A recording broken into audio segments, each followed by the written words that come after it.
بسم اللہ الرحمن الرحیم۔ السلام علیکم ورحمۃ اللہ وبرکاتہ۔ عابد راجہ چینل کی طرف سے آج میں اپنے دوستوں کو رسول اللہ صلی اللہ علیہ وآلہ وسلم کا ایک فرمان بتاؤں گا۔ اس سے پہلے میں اپنے تمام دوستوں سے گزارش کروں گا کہ اس ویڈیو کو آپ نے آگے ضرور شیئر کرنا ہے۔ تو شروع کرتے ہیں۔ بسم اللہ الرحمن الرحیم۔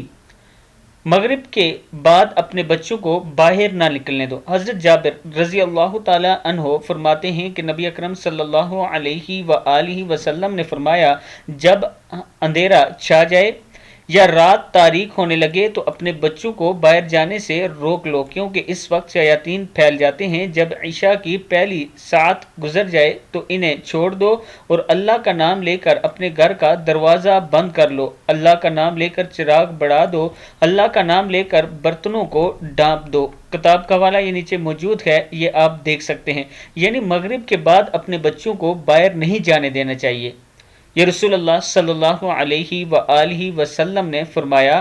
اور پھر کہتے ہیں کہ جب عشاء کی پہلی ساعت گزر جائے تو انہیں چھوڑ دو اور اللہ کا نام لے کر اپنے گھر کا دروازہ بند کر لو، اللہ کا نام لے کر چراغ بڑھا دو، اللہ کا نام لے کر برتنوں کو ڈھانپ دو، یہ رسول اللہ صلی اللہ علیہ وآلہ وسلم نے فرمایا ہے۔ اس پر آپ دوستوں نے ضرور عمل کرنا ہے۔ السلام علیکم ورحمۃ اللہ وبرکاتہ۔